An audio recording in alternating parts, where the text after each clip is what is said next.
ಜೀವನದಲ್ಲಿ ಒಂದು ಕಲೆ ಯಾವ ರೀತಿ ಇರಬೇಕು ಅನ್ನೋದು ಬರೀ ಆರ್ಟ್ ಆಫ್ ಡೂಯಿಂಗ್ ಇದ್ದರೆ ಸಾಲದು. ನಾನೇನು ಮಾಡಿದೆ, ಹೇಗೆ ಮಾಡಿದೆ, ಎಷ್ಟು ಮಾಡಿದೆ ಅದೆಲ್ಲ ಇಂಪಾರ್ಟೆಂಟ್ ಅಲ್ಲ. ಆರ್ಟ್ ಆಫ್ ಡೂಯಿಂಗ್ಗೆ ಆ ಕರ್ಮದಲ್ಲಿ ಕುಶಲತೆ ಬರಬೇಕಾದ್ರೆ, ನಿಜವಾದ ಕ್ರಿಯೇಟಿವಿಟಿ ಬರಬೇಕಾದ್ರೆ art of living important. How you live ಅಂತ. ಆರ್ಟ್ ಆಫ್ ಲಿವಿಂಗ್ಗೆ art of being is important. ನೀನು ಹೇಗಿದೆಯಾ ಅಂತ. ಎಷ್ಟೋ ಸತಿ ನಾವು ಒಳಗಡೆ ಥರ್ಮಲ್ ವೇರ್ ಹಾಕೊಳ್ತೀವಿ, ಯಾಕೆಂದರೆ ಈ ಚಳಿ ಒಳಗಡೆ ತಟ್ಟಬಾರ್ದು, ಮೈಗೆ ಸೋಕಬಾರ್ದು ಈ ಚಳಿ ಅಂಥೇಳಿ ಒಳಗಡೆ ನಾವು ಯಾವ ಥರ ಹಾಕೋಬೇಕು. ಒಳಗಡೆ ನಾವು ಇರಬೇಕು ಅಂದರೆ ಕವಚ ಎಲ್ಲ ವೆದರ್ಗೂ, ಹೊರಗಡೆ ತುಂಬ ಸೆಕೆ ಆದರೆ ಒಳಗಡೆ ಕೂಲ್ ಎಫೆಕ್ಟ್ ಬರೋದು, ಅಥವಾ ಹೊರಗಡೆ ಚಳಿ ಆದಾಗ ಒಳಗಡೆ ನಮಗೆ ವಾಮ್ತ್ ಎಫೆಕ್ಟ್ ಕೊಡೋದು, ಆ ಥರ ಒಂದು ಕವಚ ಇದೆ. ಅದು ಆರ್ಟ್ ಆಫ್ ಬೀಯಿಂಗಲ್ಲಿ ಸಿಗುತ್ತೆ. ಆ ಕವಚ ಏನು ಅಂತ ತಿಳ್ಕೊಳ್ಳೋದು. ಎಲ್ಲಿವರೆಗೂ ನಮಗೆ ಅದು ಆರ್ಟ್ ಆಫ್ ಬೀಯಿಂಗ್ ಗೊತ್ತಿಲ್ಲ ಅಲ್ಲಿವರೆಗೂ ನಾವು ಎಷ್ಟೋ ವಿಷಯದಲ್ಲಿ ಬೇಡ ಇದೆಲ್ಲ ಇದ್ದರೆ ತೊಂದರೆ ಆಗುತ್ತೆ ಜೀವನದಲ್ಲಿ, ಹೀಗೆಲ್ಲ ಮಾಡಬಾರ್ದು, ಇದೆಲ್ಲ ಬಿಡಬೇಕು, ಇದೆಲ್ಲ ನಂಗೆ ಬೇಡ, ಇದೆಲ್ಲ ಕಷ್ಟ ಅಂತ ಲಿಸ್ಟ್ ಹಾಕ್ಕೊಂಡು ಡಿಸಿಪ್ಲಿನ್ ಮಾಡ್ಕೊಳಕ್ಕೆ ಹೋಗ್ತೀವಿ. ಇದು ಬೇಡ, ಮಾಡಬೇಡ, ಇದು ಮಾಡಿಕೊಡ್ದು, ತಪ್ಪು, ಸರಿ ಇಲ್ಲ ಅಂತ.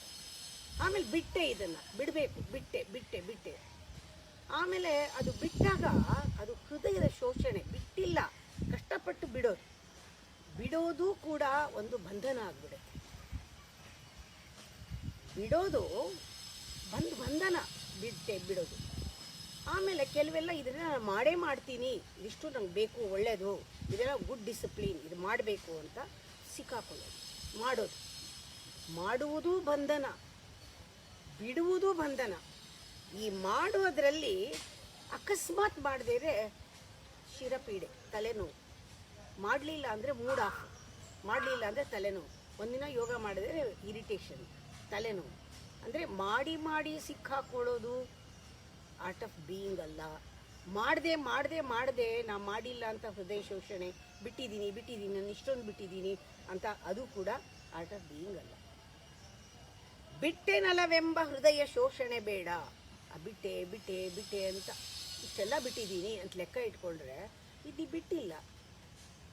ಹೃದಯ ಶೋಷಣೆ ಬೇಡ. ಕಟ್ಟಿಕೊಳ್ಳುವ ಶಿರಪೀಡೆಯೂ ಬೇಡ. ಇದೆಲ್ಲ ಮಾಡ್ತೀನಿ, ಇದೆಲ್ಲ ಮಾಡೇ ಮಾಡ್ತೀನಿ, ಇದು ಮಾಡದೇ ಇದ್ರೆ ಆಗೋದಿಲ್ಲ ಅಂತ ಕಟ್ಕೊಳ್ಳೋದು, ಅದು ಕೂಡ ಬೇಕೂನೂ ಬಂಧನ, ಬೇಡನೂ ಬಂಧನ. ಇದೇ ಸರಿನೂ ಬಂಧನ, ಇದು ತಪ್ಪು ಅನ್ನೋದು ಬಂಧನ. ಇದಕ್ಕೆ ನಾವು ಏನು ಮಾಡಬೇಕು ಅಂದರೆ, ಇದು ಬಿಟ್ಟು ಬಿಡದ ಹಾಗೆ ಅಂತಾರಲ್ಲ, ಅಂಟದ ಹಾಗೆ ಅಂತ. ಆವಾಗ ಒಳಗಡೆ ಅದನ್ನು, ಆ ಜಾಕೆಟನ್ನು, ಕವಚನ ಹಾಕೋಬೇಕು. ಆ ಕವಚ ಹಾಕ್ಕೊಂಡಾಗ ನೀನು ಯಾವ ಕವಚ ಅದು? ನಿರಹಂಕಾರ ಎನ್ನುವ ಕವಚ, ನಿರಂಕೃತಿಯ ಕವಚವನ್ನು ಹಾಕ್ಕೊಂಡಾಗ ಅದು ಮಾಡೋದು ಬಿಡೋದು ಯಾವುದೂ ಬಂಧನ ಆಗೋದಿಲ್ಲ. ಈ ಭೂಮಿನಲ್ಲಿ ಯಾವುದೇ ಶೂಲ, ಯಾವುದೇ ಮುಳ್ಳು ನಿನ್ನನ್ನು ಇರ್ಕೊಲ್ಲ, ಚುಚ್ಚಲ್ಲ. ಯಾವುದೂ ನಿನ್ನನ್ನು ಚುಚ್ಚಲ್ಲ, ಇರ್ಕಲ್ಲ. ಬಿಟ್ಟೆನೆಲ್ಲವೆಂಬ ಹೃದಯ ಶೋಷಣೆ ಬೇಡ. ಎಷ್ಟು ಜನ ಲಿಸ್ಟ್ ಇಟ್ಕೊಂಡಿರ್ತಾರೆ, ನಾನು ಇಷ್ಟೆಲ್ಲ ಬಿಟ್ಟಿದ್ದೀನಿ, ಇಷ್ಟೆಲ್ಲ ನಾನು ತ್ಯಜಿಸಿದ್ದೀನಿ, ಇಷ್ಟೆಲ್ಲ ನಾನು ಸ್ಯಾಕ್ರಿಫೈಸ್ ಮಾಡಿದ್ದೀನಿ, ಇಷ್ಟೆಲ್ಲ ಬಿಟ್ಟು ಇಷ್ಟೆಲ್ಲ ಕೊಟ್ಟು ಇದನ್ನು ಮಾಡಿದ್ದೀನಿ, ನನ್ನ ಜೀವನನೇ ಕೊಟ್ಟುಬಿಟ್ಟಿದ್ದೀನಿ. ಕಟ್ಟಿಕೊಳ್ಳುವ ಶಿರಪೀಡೆಯೂ ಬೇಡ. ಇದೆಲ್ಲ ಮಾಡಿದೆ ಅಂತ ಹಿಡ್ಕೊಂಡು ಮಾಡೋಕ್ಕಾಗದೆ ಇದ್ದಾಗ ಒದ್ದಾಡಿಕೊಂಡು ಬೇಡ. ತೊಟ್ಟು ನಿರಹಂಕೃತಿಯ ಕವಚನಂ ನೀನು ಕೋರು. ಆ ನಿರಹಂಕೃತಿಯ ಕವಚವನ್ನು ಹಾಕ್ಕೊಂಡು ಹೋರಾಡು. ಮುಟ್ಟದು ಇಳೆಯ ಹಸಿ ನಿನಗೆ. ಆ ಭೂಮಿಲಿರೋ ಆ ಚೂಲುಗಳು ನಿನ್ನನ್ನು ಮುಟ್ಟೋದು ಕೂಡ ಇಲ್ಲ, ಚುಚ್ಚೋದಿರಲಿ. ಮುಟ್ಟದಿಳೆಯ ಹಸಿ ನಿನ್ನ ಮಂಕುತಿಮ್ಮ. ಆ ರೀತಿ ಇರು ನೀ. ಹಾಗಿರ್ಬೇಕಾದ್ರೆ ನಾವು ಹೇಳ್ತೀವಿ, ಆ ಥರ ಒಂದು ಕವಚ, ನಿರಹಂಕೃತಿಯ ಕವಚ ಇದ್ದರೆ ಅದ್ರ ಮೇಲೆ ಯಾವುದೇ ವೇಷ ಹಾಕ್ಕೊಂಡು ನಾಟಕ ಮಾಡ್ತೀವಿ. ಬಾಡಿಗೆಗೆ ತೊಗೊಳ್ತೀವಲ್ಲ ಎಲ್ಲನೂ, ನಮ್ಮ ವೇಷಭೂಷಣಗಳೆಲ್ಲ ಯಾರಾದರೂ ಹಾಕ್ಕೊಂಡಿರ್ತಾರೆ. ಅದನ್ನು ಏನೇನೋ ಹಾಕೋಬೇಕು, ಅದ್ರ ಮುಟ್ಟಕ್ಕೆ ಸ್ಯಾನಿಟೈಸ್ ಮಾಡಿ ಮುಟ್ಟಬೇಕಾಗತ್ತೆ, ಇಲ್ಲ ಒಗಿದ್ರೆ ಅದು ಹಾಳಾಗುತ್ತೆ. ಅವೆಲ್ಲನೂ ಕಾಸ್ಟ್ಯೂಮ್ಸ್ ಅಂತ ಹೇಳ್ತೀವಿ. ಇದೆಲ್ಲ ಹಾಕ್ಕೊಂಡು ನಾಟಕ ಮಾಡೋಕ್ಕೆ ಹಾಕೋತಾರಲ್ಲ, ಅದೆಲ್ಲ ಒಗೆದು ಮಾಡೋಕ್ಕಾಗಲ್ಲ. ಅದನ್ನು ಯಾರೋ ಹಾಕ್ಕೊಂಡಿದ್ದೇ ನಾವು ಹಾಕೋಬೇಕು. ನಿನ್ನೆ ಯಾರೋ ಹಾಕ್ಕೊಂಡಿರ್ತಾರೆ, ಇವತ್ತು ನಾವು ಹಾಕೋಬೇಕು ನಾಟಕ ಮಾಡುವಾಗ. ಅದೇ ಥರನೇ ಯಾರ್ಯಾರ್ದೋ ಪಾತ್ರ ಯಾರ್ಯಾರ ಟೈಮ್ನಲ್ಲೂ ಏನೇನೋ ಮಾಡಬೇಕಾಗತ್ತೆ.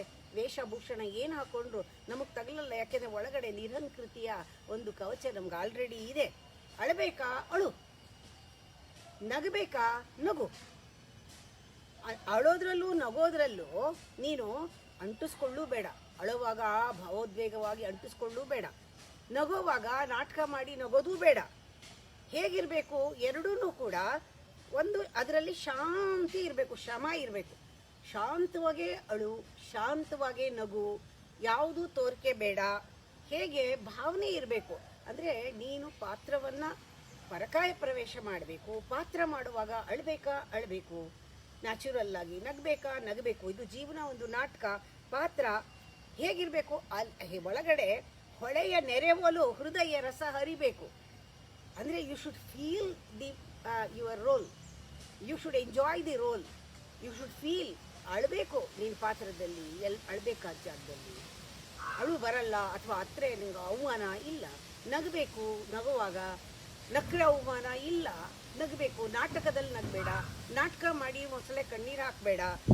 ಅಳಬೇಕು, ನಗಬೇಕು, ಸಮತೆ ಶಮವಿರಬೇಕು, ಹೊಳೆಯ ನೆರೆವೋಲ್ ಹೃದಯ ರಸ ಹರಿಯಬೇಕು. ಒಳಗಡೆ ಹೇಗಿರಬೇಕು? ಆ ಕವಚ ಹಾಕ್ಕೊಂಡಿದ್ದಾಗ ಬಂಡೆ ಥರ ಇರಬೇಕು, ಅಲುಗಾಡದ ಬಂಡೆ ಒಳ ಆತ್ಮವಿರಬೇಕು.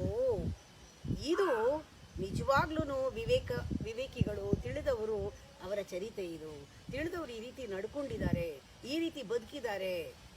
DVG ಅವರು ಈ ರೀತಿ ಬದುಕಿದ್ದಾರೆ. ಈ ರೀತಿ ಬದುಕಬೇಕು ನಾವು. ಅಳಬೇಕು, ನಗಬೇಕು, ಸಮತೆ ಶಮವಿರಬೇಕು, ಹೊಳೆಯ ನೆರೆವೋಲ್ ಹೃದಯ ರಸ ಹರಿಬೇಕು. ನೀನು ಏನೇ ಮಾಡು, ಆರ್ಟ್ ಆಫ್ ಡೂಯಿಂಗ್ಗೆ, ಆರ್ಟ್ ಆಫ್ ಲಿವಿಂಗ್ಗೆ, art of feel, sense that. ತಿಳಿದವರ ಚರಿತೆ ಇದು ಮಂಕುತಿಮ್ಮ. ಅಲೆಯಿನಿರಲು ಅಲುಗದ ಬಂಡೆ ಒಳ ಆತ್ಮವಿರಬೇಕು. ಅಲುಗದ ಬಂಡೆ ಹಾಗೆ ಒಳಗಡೆ ಇರಬೇಕು. ಆಗ್ಲೇ ನಿರಂಕಾರದ ಒಂದು ಕವಚ ಹಾಕ್ಕೊಂಡಿದ್ರೆ ಅದು ಯಾವ ಥರ ಶೀಲ್ಡು ನಿನಗೆ. ಅದರ ಮೇಲೆ ಯಾವ ವೇಷ ಹಾಕ್ಕೊಂಡು ನೀನು ತಗಲಲ್ಲ. ಇವತ್ತು ರಾವಣನ ವೇಷ ಹಾಕೋ, ನಾಳೆ ರಾಮನ ವೇಷ ಹಾಕೋ, ನಾಳೆ ಸೀತಾ ವೇಷ ಹಾಕೋ, ನೀನು ಶೂರ್ಪಣಕಿ ಆಗು, ಯಾವ್ದಾರು ವೇಷ ಹಾಕ್ಕೊಂಡು ಏನೇ ಡೈಲಾಗ್ ಹೊಡಿ, ನಿಂಗೇನು ಅನಿಸಲ್ಲ.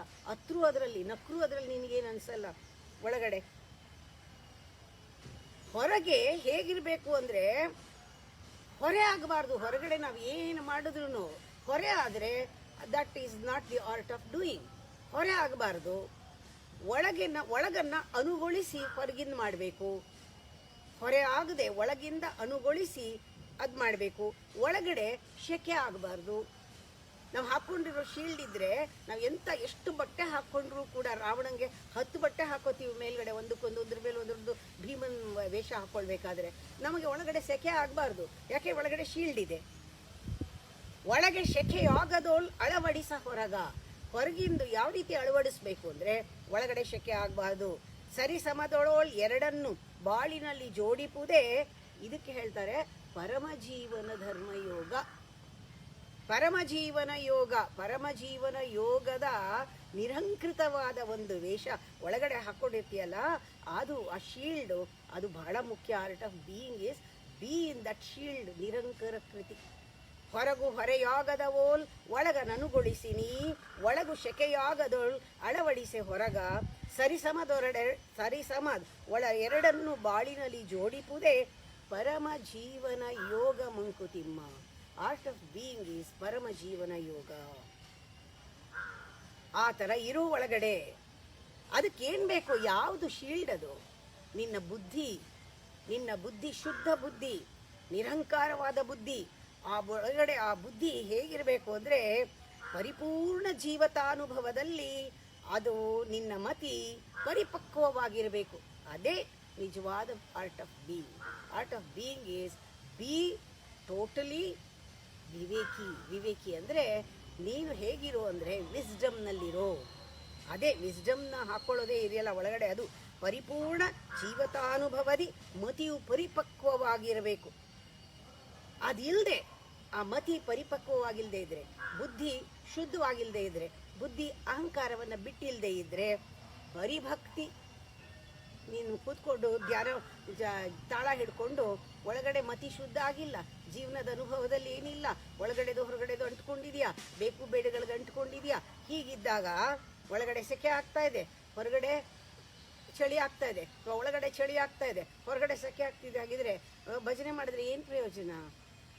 ಬರೀ ಭಕ್ತಿ ಇಲ್ಲ, ನಾನೇನು ಮಾಡಲ್ಲ, ನಾನು ಕೆಲಸ ಮಾಡ್ತೀನಿ, ವರ್ಕೋಹಾಲಿಕ್, ಬರೀ ಕರ್ಮ, ಬರೀ ಭಕ್ತಿ ಅಂತ ಒಂದು ಮೂಲೆಯಲ್ಲಿ ಕೂತ್ಕೊಂಡು ಗುಂಪಿನಲ್ಲಿ ಭಜನೆ ಮಾಡಿದ್ರೂ ಪ್ರಯೋಜನ ಇಲ್ಲ. ಜೀವತ ಅನುಭವದಿ ಪರಿಪಕ್ವತೆ ಇಲ್ಲದೆ ಇದ್ದರೆ, ಮತಿ ಪರಿಪಕ್ವವಾಗದೇ ಇದ್ದರೆ, ಬರೀ ಕರ್ಮ ಮಾಡಿದ್ರೂ ಇಲ್ಲ.